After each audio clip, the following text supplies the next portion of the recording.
Hello everyone, as you all know, this is Niharika Tiwari. So guys, we're back with another video related to a series business communication, and this question series is very important, right? And this is part 4 of this hashtag course series. So आज हम इस video में ये सारे topic cover करने वाले हैं जिससे आपके बहुत सारे क्वेश्चन जो है वो पेपर में आते हैं। पहला है oral communication.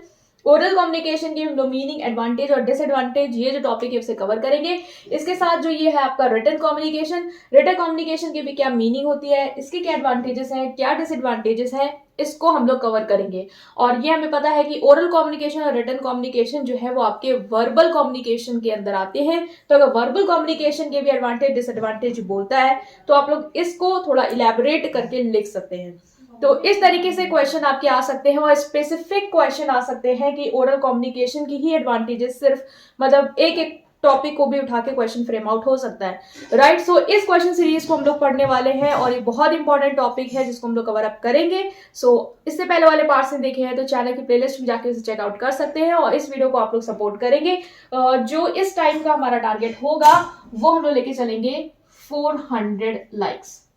And now you can see ये क्या हो गया है, वो हो जाएगा ठीक, बट आप लोगों को ये टारगेट जो है वो कंप्लीट करना है। Okay guys, so without any further delay let's start this video. Okay, so now everyone we are going to learn about the oral communication and the written communication. तो मैंने इसको कंपैरिजन करके थोड़ा सा लिख दिया है ताकि वो ज्यादा इजी हो जाए, ठीक है। तो ओरल कम्युनिकेशन हमें पता है बहुत ही इजी चीज है और आप लोग को पता होगा, बड़ी बार देख लेंगे तो पेपर में याद आ जाएगा कि लिखे कैसे, ठीक है। तो ये बता रहा है कि it involve sharing of knowledge, thought, feeling etcetera through spoken word.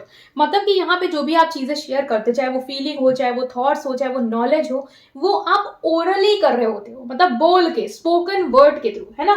फिर आता है face to face communication in organisation can take place in the form of seminar, group discussion, meeting et cetera. मतलब कि जो भी ओरल कम्युनिकेशन है, अगर आता है कि एग्जाम्पल्स दीजिए क्या होते हैं ओरल कम्युनिकेशन के, तो जो ऑर्गेनाइजेशन में हम देखें कि जो फेस टू फेस कम्युनिकेशन होता है, सामने सामने जो बातचीत हो रही होती है, या वीडियो कॉल के थ्रू भी हम बातचीत कर सकते हैं अलग अलग मीडियम के थ्रू, बट वहां पे वर्ड्स हम बोलें, है ना, ये जरूरी है।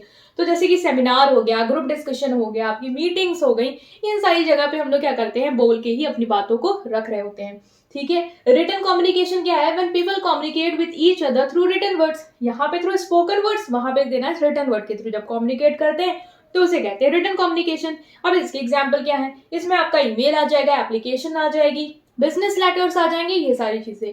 और आने वाले पार्ट में, इसके जो आने वाले इंपॉर्टेंट पार्ट्स होंगे, वहां पे मैं इनको थोड़ा सा अच्छे से बताऊंगी कि बिजनेस लेटर के भी टाइप्स क्या होते हैं, फिर कैसे फॉर्मेट होता है, रिपोर्ट राइटिंग क्या होती है आपकी, एप्लीकेशन क्या होता है, सीवी क्या होता है, रेज्यूमे क्या होता है, ये सारी चीजें भी डिस्कस करेंगे। सो उसको भी आप कवर अप जरूर करेंगे, ठीक है। तो हमने यहाँ पे डिस्कस कर लिया आपकी मीनिंग स्पोकन वर्ड के थ्रू और ये रिटन कम्युनिकेशन जो रिटन वर्ड्स के थ्रू हो। अब हम यहाँ पे आएंगे कि एडवांटेजेस क्या है आपके रिटन कम्युनिकेशन की, फिर हम एडवांटेजेस समझेंगे थोड़े ओरल कम्युनिकेशन के और दोनों के डिसएडवांटेजेस, और वीडियो को करेंगे वाइंड अप। और इससे क्वेश्चन जरूर आएगा, सो आपको इसे देखना भी है, ठीक है। तो हम next, so now guys we are going to start with the next thing, that is advantages and disadvantages of oral communication, ठीक है। लिख दिया है मैंने और जो कंटेंट है उसका लिंक है, वेबसाइट का लिंक है डिस्क्रिप्शन बॉक्स में, वहां से आप जो एक वन बाय वर्ड जो भी इसका डिटेल डिस्क्रिप्शन है वो आपको वहां मिल जाएगा। यहाँ लिख के थोड़ा ज्यादा टाइम हम लोग नहीं लेंगे, ठीक है। दूसरी चीज ये है कि यहाँ पे मैं बताने वाली हूँ आपको ट्रिक क्या होगी कि एडवांटेजेस और डिसएडवांटेजेस एक चीज की पढ़ लो और रिटन कम्युनिकेशन को कैसे इसको ही करके आप उलट दोगे और आपका चीज याद हो जाएगी, वो यहाँ पे देखेंगे, ठीक है। तो सबसे पहले एडवांटेजेस क्या होती है ओरल कम्युनिकेशन की। देखो इसमें ना ज्यादा याद करने वाली जरूरत नहीं होती क्योंकि आपको ये पता ही होता है, हम लोग ये डेली कर रहे होते हैं। कैसे? क्विक एक्सचेंज ऑफ आइडियाज, मैं बोल दूंगी तो आपको जल्दी समझ में आ जाएगा। मैंने कभी क्या बोला कि मैं लिखूंगी तो थोड़ा टाइम लग जाएगा, है ना। और मैंने बोला वेबसाइट का लिंक है, वहां पे मैंने लिखा है आप लोग के लिए अपनी वेबसाइट पे, वहां से देख लेना। इसका मतलब क्या है कि अगर मैं बोलूंगी तो जल्दी मैं बोल के बता दूंगी, जल्दी आइडियाज एक्सचेंज हो जाएंगे और लिखने में थोड़ा टाइम लगेगा, है ना। तो ये होगा इसकी एडवांटेज। क्विक फीडबैक, बहुत जल्दी फीडबैक मिल जाएगा। अभी आप सोचो अगर ये ऑफलाइन क्लास होती है, आप मुझे सुन रहे होते और आपको कोई चीज ना समझ में आ रही होती तो आप बोलते मैम ये वाला पॉइंट नहीं समझ में आया, ये समझा दीजिए, बाकी सब अच्छे से आ गया, तो मुझे तुरंत ही फीडबैक मिल जाता आपसे। इसी तरीके से ऑर्गेनाइजेशन में होता है, अगर आप ओरली बात कर रहा है एम्प्लॉय से तो वो तुरंत फीडबैक उसको मिलता जाएगा, यस सर ये समझ में आ रहा, सर वो वाला पॉइंट रह गया, तो इस तरीके से। पर्सनल टच मतलब क्या, मैं आपसे डायरेक्ट बात कर रही हूँ, हम डायरेक्ट कांटेक्ट में एक दूसरे को देख पा रहे हैं, एक दूसरे के जेस्चर्स को देख पा रहे हैं, समझ पा रहे हैं, तो पर्सनल टच यहाँ पे होता है। टाइम सेविंग होता है ऑफ कोर्स, जैसे कि मैंने बोला क्विक एक्सचेंज ऑफ आइडियाज है, क्विक है इसीलिए क्या हो रहा है, टाइम सेव हो रहा है, हम जल्दी बोल ले रहे हैं, एक दूसरे के साथ हम मिल के डायरेक्ट कम्युनिकेट कर रहे हैं, इंस्टेड ऑफ हम उसको लिख के भेज रहे हैं। उसके कंपैरेटिवली ये सही हमने कॉल पे ही बात कर ली, लिखेंगे तो ज्यादा टाइम लगेगा, तो ये टाइम सेविंग होगा। कॉस्ट सेविंग भी होता है ओरल कम्युनिकेशन, और इससे माना जाता है कि रिटर्न कम्युनिकेशन में क्या होता है, आप लिख रहे हो, उसको ड्राफ्ट करा रहे हो, फिर उसका प्रिंट आउट निकलवा के अगर आप चिट्ठी के थ्रू भेज रहे हो, है ना, फिर इंक भी यूज हो रहा है, प्रिंटर भी यूज हो रहा है, तो बहुत सारा लगता है कि बहुत कॉस्ट हो गई है, मतलब बहुत कॉस्ट लग जाएगी आपके रिटर्न में। बट कॉस्ट सेविंग क्यों हो गया ओरल कम्युनिकेशन, क्योंकि हमने बातचीत कर ली, तो हमें यहाँ पे लिखने का खर्चा ना उठाना पड़ा, ना हमें उसे भेजने का खर्चा उठाना पड़ा। इस तरीके से इजी अंडरस्टैंडिंग, क्योंकि आप तुरंत समझ रहे हो, आपको जल्दी से समझ में आ जाता है सामने वाला क्या बोल रहा है, उसके एक्सप्रेशन देख लेते हो तो ये भी समझ में आ जाता है कि वो किस वे में बोल रहा है, तो अंडरस्टैंडिंग क्या हो जाती है, ईजी हो जाती है। ठीक है, supplemented bye non verbal clues, जैसे कि मैं हूं, अभी मैं आपसे बात कर रही हूँ तो मेरे हाथ भी हिल रहे हैं, आप मेरे फेस एक्सप्रेशन भी देख रहे हैं कि मैम कहाँ पे मुंह बना रही है बताते वक्त, कहाँ पे एडवांटेजेस को बहुत इजीली या बहुत ही खुश होकर बता रही है ना। तो वो नॉन वर्बल क्लू से क्या होता है, सप्लीमेंट हो जाती है सारी चीजें, तो उससे और आपको क्लियरिटी ऑफ थॉट मिलता है कि सामने वाले के बोलने का तरीका किस तरीके से है, वो किस चीज को किस तरीके से एक्सप्लेन कर रहा है ना। तो नॉन वर्बल क्लूज भी ओरल कम्युनिकेशन में होता है। अभी आप लोगों ने देखा होगा, ऐसे मैं बताती हूँ कि जब हम लोग अभी किसी को मैसेज कर रहे होते हैं, ठीक है, व्हाट्सएप पे आप लोगों ने बहुत देखा होगा, आपने किसी को किसी फनी वे में बोला था, उसको वो चीज सीरियस लग जाती, जस्ट बिकॉज आपने इमोजीज नहीं यूज करी, तो कहता अच्छा ऐसे बोल रहे हो, तो वहां पे क्या हो गया कि अगर ओरल कम्युनिकेशन होता तो वो सामने देख लेता कि आप हंस के बोल रहे हैं बात, बट वहां पे वही रिटर्न कम्युनिकेशन क्या है, एक डिसएडवांटेज हमारे लिए बन गई। तो इस तरीके से हमने यहाँ पे इसकी एडवांटेजेस पढ़ ली। अभी इस डिसएडवांटेजेस को देख ले। नो प्रूफ, ओरल कम्युनिकेशन में क्या होता है गाइस, कोई प्रूफ नहीं होता है। मैंने सपोज कर लो एक एम्प्लॉयर है, एम्प्लॉय से उसने कोई बात कही कि तुमको ये काम करना है, ज्यादातर से ये होता है कि एम्प्लॉयज ने अगर आपस में ही किसी को कहा कि ये वाली फाइल तुमको देनी थी, तो वो लोग बॉस से बुलाया कि हाँ चलो बताओ फाइल क्यों नहीं आई अभी तक, तुमको कहा था ना फाइल देने को, तो तुमने इसको नहीं बताया, तो उसने भले ही बताया होगा लेकिन वो बचने के लिए क्या कहते हैं, नहीं सर इसने तो मुझे बताया ही नहीं, तो कोई प्रूफ नहीं रह जाता है आपके पास इस चीज का। या कोई चीज आपने डील साइन करी, आप इसलिए कहते हैं जब भी आप कोई इन्वेस्टमेंट करते हो, डील करते हो प्रॉपर्टी बेचने के लिए, तो वो लोग बोलते हैं आप रिटर्न में लो, क्यों, क्योंकि प्रूफ रहेगा, आगे कोई मुकर गया, मना कर दिया उसने इस बात से कि मैंने तो कहा ही नहीं था, तो वो चीज दिक्कत हो जाएगी। तो प्रूफ ये नहीं देता आपको oral communication. No lasting effect, मैंने आपको ये बात बताई ओरल कम्युनिकेशन की, एक्सप्लेन करी, आप कल जाओगे पेपर देने, बहुत सारे पॉइंट आप भूल चुके होंगे, क्यों, क्योंकि आपने ओरली ही बस इसको सुनते गए हो। आप अगर आप वेबसाइट पे जाके उसको एक बार देख भी लोगे, अपनी कॉपी में उसको लिख लिख के भी देख लोगे, तो वो आपको ज्यादा याद रहने वाली है। तो ओरल कम्युनिकेशन का ज्यादातर से लास्टिंग इफेक्ट नहीं होता है, हो सकता है अभी वीडियो देखिए तो सुबह तक शायद याद रहे भी, बट आप 3-4 दिन बाद अगर आपसे पूछेंगे ना तो आप भूल चुके होंगे। तो no lasting effect. Expensive and time consuming, अच्छा यहाँ पे मैंने क्या बोला था कि टाइम सेविंग और कॉस्ट सेविंग, अब से समझना। टाइम सेविंग ओरल कम्युनिकेशन ये था कि ओरल कम्युनिकेशन में आप बोल दे रहे हो जल्दी, जैसे कोई आपके मान लो ऑर्गेनाइजेशन में ही वर्कर है, आपस में बात करनी, तो लिख के क्या भेजना, टाइम लेके उसको ड्राफ्ट करो फिर भेजो, है ना, वो मत करो, जाके डायरेक्ट ही बोल दो, हो जाएगा काम। तो उस सेंस में वो टाइम सेविंग हो गया था। और कॉस्ट सेविंग हो गया, इंक पेन ज्यादा ये सब नहीं लग रही है, तो वो कॉस्ट सेविंग हो गया। यहाँ पे जो बोला गया है एक्सपेंसिव एंड टाइम कंज्यूमिंग, उसका सेंस समझो। एक्सपेंसिव ये तब हो जाता है आपका ओरल कम्युनिकेशन जब मान लो कि कोई जिससे आपको ओरली कम्युनिकेट करना है वो बहुत दूर रह रहा है, स्टेट का डिफरेंस है, कंट्री का डिफरेंस है, और उसके लिए जाके आप बातचीत करने के लिए इतना ट्रैवल करके जा रहे हो, इतना पैसा लगा के जा रहे हो, इतना टाइम कंज्यूम करते हुए जा रहे हो, तो वहां पे ये डिसएडवांटेज पैदा कर देता है आपका ओरल कम्युनिकेशन। उस केस में बेस्ट क्या है, रिटर्न कम्युनिकेशन। आपको जो दूर है तो उसको ईमेल कर दो, आपका टाइम भी बच जाएगा, आपकी कॉस्ट भी बच जाएगी, ना आपको जाना पड़ेगा और ना आपको ये सब खर्चा उठाना पड़ेगा। तो उस सेंस में आप यहाँ पे इसको डिसएडवांटेज में लिख सकते हैं। Serious thought is not possible, अच्छा देखो सीरियस थॉट पॉसिबल नहीं होता, मतलब कि मान लो कोई बहुत ही गंभीर बात करनी है हमें, ठीक है, तो हम ओरल कम्युनिकेशन के थ्रू उसे नहीं कर पाएंगे। ठीक है, सीरियस थॉट मतलब कि कोई बहुत ही कॉन्फिडेंशियल बात है या कोई बहुत ही गंभीर बात है कि हमें अपने मान लो बिजनेस कल वो बंद ही होने वाला, हमें उससे रिलेटेड कोई बहुत ही सीरियस बातें करनी है, तो ओरल से ज़्यादा बेटर होता है कि आप रिटर्न करो, ताकि एक प्रूफ भी वो आपको लाके दे सके इन फ्यूचर, है ना, इस तरीके से। In appropriate for controversial matter, अगर कॉन्ट्रोवर्शियल मैटर है मतलब कि आपको पता जो सेंडर और रिसीवर उनके थॉट्स मैच नहीं हो रहे हैं, उस तरीके का अगर कोई कॉन्वर्सेशन होना है तो आप ओरल अवॉइड करो, रिटर्न ज्यादा सही रहता है, क्योंकि हो सकता है वहां मार धाड़ सब शुरू ही हो जाए, है ना। इसलिए more prone to physical noise. Oral communication में क्या है कि फिजिकल नॉइस से बहुत ज्यादा प्रोन है, पता है इफेक्ट बहुत होता है। मान लो मैं आपको बात बता रही हूँ, यहाँ पे एक्सप्लेन कर रही हूँ, कोई आज थाली पीटने लग जाए, कोई आज यहाँ पे गाना गाने लग जाए, तो मेरी जो कन्वर्सेशन आपके साथ है वो खराब हो जाएगी, आपको समझ ही में नहीं आएगा, वीडियो पॉज करोगे, डिसलाइक करोगे, चले जाओगे। तो more prone to physical noise. तो ओरल कम्युनिकेशन में है कि हाँ नॉइस का चक्कर हो सकता है, अभी रिटर्न ही आपको दे रही हूँ मैं वेबसाइट पे, तो वहाँ पे फिजिकल नॉइस का आपके साइड से हो सकता है कि आपको कोई आके पीटने लग जाए तो आपको फिजिकल नॉइस की वजह से डिस्टर्बेंस हो, बट मेरे एंड से वो आपको नहीं मिल रहा होगा वहाँ पे। Denial is possible. Denial is possible एक तरीके से नो प्रूफ वाला ही हो जाएगा कि मना ही कर दिया कि आपने तो कहा ही नहीं था, है ना। तो ओरल कम्युनिकेशन में हो सकता है कि डिनाइल जो पर्सन है वो मुकर जाए कि नहीं तुमने तो ये बात नहीं कही थी, या अरे क्या प्रूफ है, ला के प्रूफ दो, तो वो चीजें यहाँ पे आ जाएंगी। तो ये क्या है आपकी डिसएडवांटेज।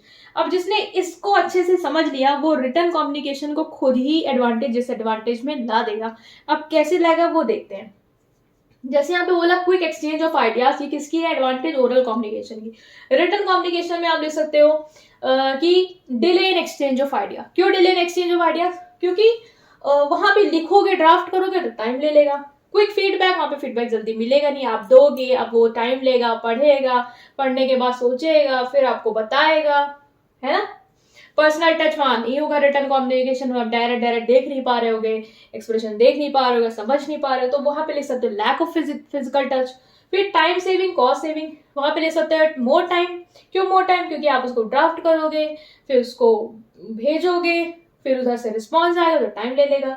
कॉस्ट है, वहां पे लिख दोगे कॉस्ट ज्यादा लगती है। क्यों कॉस्ट ज्यादा लगती है, क्योंकि वहां पे आपको चीजों को इंक की हो गई कॉस्ट, मशीन्स की कॉस्ट हो गई, फिर प्रिंट आउट निकलवाना है अगर उसकी कॉस्ट हो गई, तो उस तरीके से उस चीज की कॉस्ट वहां पे लगेगी।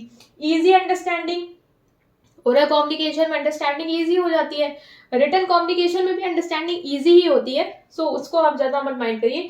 Supplemented bye non verbal clues, हाँ वो नॉन वर्बल क्लूज से सप्लीमेंटेड नहीं होगा। क्यों नहीं होगा सप्लीमेंटेड नॉन वर्बल क्लूज से, क्योंकि वहां पे आप किसी के जेस्चर फेशियल एक्सप्रेशन नहीं देख पा रहे होते हो रिटन कम्युनिकेशन में, आप अपने आप से ही उसको समझ के एक्सप्रेस कर पा रहे होते हो माइंड में, है ना। तो देखो कैसे हमने यहाँ पे एडवांटेजेस को, ओरल कम्युनिकेशन के एडवांटेजेस को कैसे हमने रिटर्न कम्युनिकेशन की डिसएडवांटेज में बदल दिया। और ये सारी ट्रिक्स ना जिस स्टूडेंट्स को आती है ना वो पेपर में बहुत अच्छा करके आते हैं, और वो भी कम टाइम में करके आते हैं, क्योंकि उन्हें ट्रिक पता होती है कैसे हमें घुमाना है पेपर वाले को, है ना। अब डिसएडवांटेज को देखो, नो प्रूफ, तो ये सब बन जाएंगे एडवांटेज। कैसे रिटर्न कम्युनिकेशन की, कि वहां पे प्रूफ होता है, आपको डॉक्यूमेंट मिला है तो आप देख के कभी भी क्लेम कर सकते हो कि कोई लिख के भेजा इन्होंने। लास्टिंग इफेक्ट होता है, लिखा रहता है तो आपको याद भी रहेगा लंबे समय तक, जब मन है उसको उठा के देख लो, भूल जाओ तो। एक्सपेंसिव और टाइम कंज्यूमिंग, जैसे इसको इस सेंस में बोला है तो उसको बोल दोगे टाइम सेविंग, और ज्यादा एक्सपेंसिव नहीं, क्योंकि हम उस देखो हर चीज को लिखने का तरीका आना चाहिए। अब वहां पे वो क्यों एक्सपेंसिव नहीं है, क्योंकि हम कह सकते हैं ईमेल के थ्रू भेज रहे हैं, तो ईमेल की आजकल की कितनी कॉस्ट होती है, 0, तो क्या फर्क पड़ता है, दे दो आराम से हो जाएगा। Serious thought is not possible बोलोगे, हाँ यहाँ पे कॉन्फिडेंशियल मैटर पे आप बात कर सकते हो, बात ज्यादा अगर गंभीर है तो आप उसको एक्सप्रेस कर सकते हो, थर्ड पर्सन से वो बच जाएगी। इनअप्रोप्रिएट फॉर कॉन्ट्रोवर्शियल मैटर, अगर ये इनअप्रोप्रिएट है ना कॉन्ट्रोवर्शियल मैटर पे, तो वो अप्रोप्रिएट होगा अगर दोनों के माइंड ओपिनियन नहीं मैच हो रहा है तो। More prone to physical noise, वो फिजिकल नॉइस से प्रोन होता नहीं है। और डिनाइल इज पॉसिबल, वहां पे डिनाइल कैसे कर लोगे भाई, तुमको लिख के भेजा है, तुम्हारे पास प्रूफ है ना। तो अब देखो कैसे आपने एडवांटेजेस को रिटन कम्युनिकेशन की डिसएडवांटेजेस बना दिया, और ओरल कम्युनिकेशन की डिसएडवांटेजेस को कैसे आपने रिटन कम्युनिकेशन के एडवांटेजेस बना दिया। ये तरीका आपको आना चाहिए और आप पेपर में बहुत अच्छा करोगे, ठीक है। अब फिर भी बहुत लोग होंगे कि मैम आप रिटन कम्युनिकेशन के एडवांटेज डिसएडवांटेज एक बार लिख भी दीजिए, तो मैं उसको लिख देती हूँ और फिर से एक बार समझा देती हूँ, ताकि ये वाला कॉन्सेप्ट आपका पक्का हो जाए, ठीक है। तो अब हम उसको देखते हैं। नाउ गाइस हम लोग स्टार्ट करें रिटन कम्युनिकेशन को, ठीक है। तो अब हम लोग करेंगे रिटन कम्युनिकेशन की रिगार्डिंग बात, ठीक है। एडवांटेजेस क्या है, डिसएडवांटेजेस क्या है। सबसे पहले एडवांटेजेस क्या है, फ्यूचर रेफरेंस। फ्यूचर रेफरेंस मतलब क्या है कि जो रिटन कम्युनिकेशन है वो आप फ्यूचर रेफरेंस के तरीके से हेल्प करता है। फ्यूचर रेफरेंस मतलब कि रिटन डॉक्यूमेंट आपके पास है, रिटन कम्युनिकेशन हुआ तो आपके पास का प्रूफ है, रिटन में वो लिखा हुआ है। तो हो सकता है फ्यूचर में आपको उसकी जरूरत पड़े, कभी भी उसकी नीड हो सकती है, तो वो आप रख सकते हो फ्यूचर रेफरेंस के लिए। और ये भी होता है कि हमने जब डिस्कस किया था ओरल कम्युनिकेशन में कि लास्टिंग इफेक्ट नहीं होता है, हम भूल जाते हैं चीजों को। ये वही है, बस तरीका अलग तरीके से है, लिखा अलग तरीके से। तो हम लोग लास्टिंग इफेक्ट लाने के लिए क्या कर सकते हैं, वो डॉक्यूमेंट रख सकते हैं और जब भी फ्यूचर में उसकी जरूरत है उसको देख सकते हैं। तो ये जो चीज है वो हमें ज्यादा समय तक याद रहेगी। वाइड अवेलेबिलिटी, हमें पता है ईमेल का जमाना है, कोई इंसान बहुत दूर बैठा उससे हम 7 समुंदर पार है, हमें जा नहीं सकते, लेकिन हम उस तक अपना मैसेज पहुंचा सकते हैं रिटन कम्युनिकेशन के थ्रू, थ्रू ईमेल और एनी मीडियम। तो ये क्या है कि वाइड अवेलेबिलिटी के लिए हमारे लिए सही है। कोई कॉन्फिडेंशियल डेटा हमें पता है यार वो दूर है, हम उन तक कैसे बात पहुंचाएंगे, ओरली हम कम्युनिकेट टेलीफोन पे नहीं कर सकते, बात ही नहीं ऐसी है, तो हम उनसे रिटर्न कम्युनिकेशन कर सकते हैं। तो वाइड अवेलेबिलिटी है। सिंपल टू एक्सेस, हमारे पास जो डॉक्यूमेंट है वो रखे हुए हैं in written form as a proof, तो हमें जब भी उनकी जरूरत है हम उनको उठा सकते हैं और अपने यूज में ला सकते हैं। तो सिंपल टू एक्सेस है। Effective decision making, decision making को इफेक्टिव कैसे बनाता है, जैसे मैंने यहाँ पे बोला डॉक्यूमेंट रखा हुआ है, आप ला सकते हो। कोई डिसीजन लेना है उसके लिए आपको ओल्ड इन्फॉर्मेशन चाहिए, ओल्ड फैक्ट्स एंड फिगर चाहिए, उसके बेसिस पे आपको डिसीजन लेना है, तो आपको वो चीज रिटन कम्युनिकेशन लाके देगा। ओरल कम्युनिकेशन में किसने किस जमाने में क्या बात की थी याद नहीं रहेगी, लेकिन वो रिटन फॉर्म में है तो आप उसके बेसिस पे डिसीजन ले सकते हो और वो भी अच्छा डिसीजन ले सकते हो। लीगल रिक्वायरमेंट, हमने बोला था रिटन कम्युनिकेशन क्या होता है, वहां पे क्या था नो प्रूफ, यहाँ पे क्या है सीखो, हमने लिख दिया legal requirement, in the sense कि यहाँ पे ये एक लीगल डॉक्यूमेंट की तरह काम करता है रिटन कम्युनिकेशन। कल को कोई भी केस हो गया तो आप वहां पे इसको एक प्रूफ की तरह से प्रेजेंट कर सकते हो।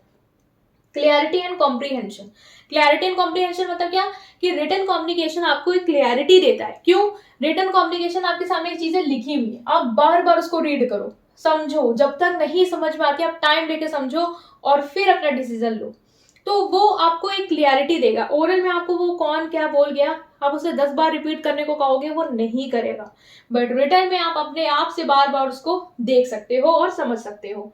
No need of physical meeting, वहां पे क्या था कि एडवांटेजेस में था कि फिजिकल टच इज पॉसिबल, यही चीज यहाँ पे लिख दी है इन डिसएडवांटेज में कि फिजिकल मीट एडवांटेज में इसको कन्वर्ट कर दिया कि फिजिकल मीटिंग की जरूरत नहीं होती। फिर वहीं पे आप कहीं ना कहीं इसको डिसएडवांटेज में भी ला सकते हैं कि फिजिकल मीटिंग की नीड नहीं होती है। तो फिजिकल मीटिंग क्यों, आपने रिटर्न भेज दिया है तो बस जरूरी नहीं है कि आप वहां पे पैसा खर्चा करके जाओ समय लेके, नहीं, आपको फिजिकल मीटिंग की नीड नहीं है, आपने अपनी बात जो है वो रिटर्न फॉर्म में कन्वे कर दी है। डिसएडवांटेज क्या है, miss communication is possible, of course return है, आप उसके एक्सप्रेशन नहीं देख सकते हो, उसका फेशियल एक्सप्रेशन नहीं देख सकते हो कि वो किस अंदाज में वो बात उसने लिख के दी है, तो हो सकता है वहां पे आपका मिस कम्युनिकेशन हो जाए, तो मिस कम्युनिकेशन यहाँ पे पॉसिबल है। एक्सपेंसिव, एक्सपेंसिव मतलब क्या है कि रिटर्न कम्युनिकेशन के लिए आपको मशीन्स की जरूरत होगी, कंप्यूटर की जरूरत होगी, ट्रेंड लोगों की जरूरत होगी, एजुकेटेड जो उस चीज को लिख पाए, ड्राफ्ट बना पाए, फिर कम्युनिकेट कर पाए, स्प्रेड कर पाए, तो कहीं ना कहीं ये एक्सपेंसिव होता है। इससे अच्छा आप बोल दो जाके, डायरेक्ट ऑर्गेनाइजेशन की बात है तो। लैक ऑफ इमीडिएट फैक्ट, तुरंत फीडबैक नहीं मिलता। अब आपने रिटर्न कम्युनिकेशन किया, दिया, सामने वाला समझेगा, फिर वो अपना टाइम लेके उसको रिस्पॉन्स देगा, तब तक हो सकता है आपका डिसीजन मेकिंग डिले हो जाए। तो लैक ऑफ इमीडिएट फीडबैक, आप तुरंत सब कुछ नहीं जान पाओगे। Response and decision making delays, कहीं ना कहीं रिलेट कर ले जाएंगे आप लोग इससे कि डिसीजन मेकिंग डिले हो जाता है क्योंकि फीडबैक तुरंत नहीं मिलता। अब आप तुरंत रिस्पॉन्स भी उससे नहीं ले पा रहे हो, आप उसके फेशियल एक्सप्रेशन भी नहीं देख पा रहे हो, आपको पता भी नहीं कि वो इसको पढ़ के उसके अंदर क्या आ गया, वो क्या सोच रहा है इस बारे में। फिर हो सकता है कि वो आपको कम्युनिकेट करे, रिटन फॉर्म में ड्राफ्ट करे, वो टाइम लेगा, तो डिसीजन जहां क्विक लेने हैं वहां पे आप फेल कर जाएगा ये मेथड। टाइम कंज्यूमिंग, क्योंकि समय लेने वाली चीज है, ड्राफ्ट करोगे, लिखोगे, फिर उसको दोगे, तो वो टाइम कंज्यूम कहीं ना कहीं करने वाला है। इलिटरेट के लिए इम्प्रैक्टिकल है, अब जो लोग पढ़े लिखे हैं वो तो चलो पढ़ ले जाएंगे, अब रिटन कम्युनिकेशन एक कर रहे हो, लेकिन जो लोग अनपढ़ हैं उनके लिए तो ओरल कम्युनिकेशन बेस्ट है ना, वो सुन के समझ लेंगे, अब वो बैठ के उसको पढ़ें कि आपने ऑफिशियल डॉक्यूमेंट में क्या लिखा है, तो उस केस में उनके लिए ये मेथड जो है वो इम्प्रैक्टिकल हो जाएगा। नो डायरेक्ट कम्युनिकेशन, ये देखो यहाँ पे वही बोला था ना, फिजिकल मीटिंग वाला आ जाएगा इस तरीके से लिख के कि डायरेक्ट कम्युनिकेशन ही नहीं है, आप उससे मिल ही नहीं पा रहे हो, उसको देख ही नहीं पा रहे हो, उसके एक्सप्रेशन नहीं समझ पा रहे हो, उसको क्या है, उसका रिएक्शन है, तो डायरेक्ट कम्युनिकेशन नहीं हो रहा है, नहीं पॉसिबल, ये डिसएडवांटेज है। तो ये हमने देखी एडवांटेज। देखो एडवांटेज जो ओरल कम्युनिकेशन में मैंने बताया था ना ट्रिक से कि उसको एडवांटेज को इसमें डिसएडवांटेज में डाल दो, डिसएडवांटेज को इसमें एडवांटेज में डाल दो, वो भी कर सकते हैं। और हेडिंग थोड़ी थोड़ी डिफरेंट करके वही चीज यहाँ पे भी बोली गई है, इसको भी आप एक बार देख सकते हैं अपने एंड में। राइट गाइस, आई होप कि जो ये हमारा एक टॉपिक था ओरल कम्युनिकेशन, उसकी meaning, advantage disadvantage, written communication, उसकी मीनिंग, एडवांटेज डिसएडवांटेज, ये कुछ 6 टॉपिक थे हमारे, हमने यहाँ कवर किए हैं। अगर सब पार्ट में आप देखें दोनों की, आपको मीनिंग आ गए, एडवांटेजेस आ गए, डिसएडवांटेजेस आपने समझ नहीं है, एक ट्रिक भी समझ लेगी किस तरीके से कम समय में मैं करके जा सकता हूँ इसको। समय नहीं है तो वही करो, ओरल वाले के एडवांटेज डिसएडवांटेज याद कर लो और उसको पलट देना, ठीक है।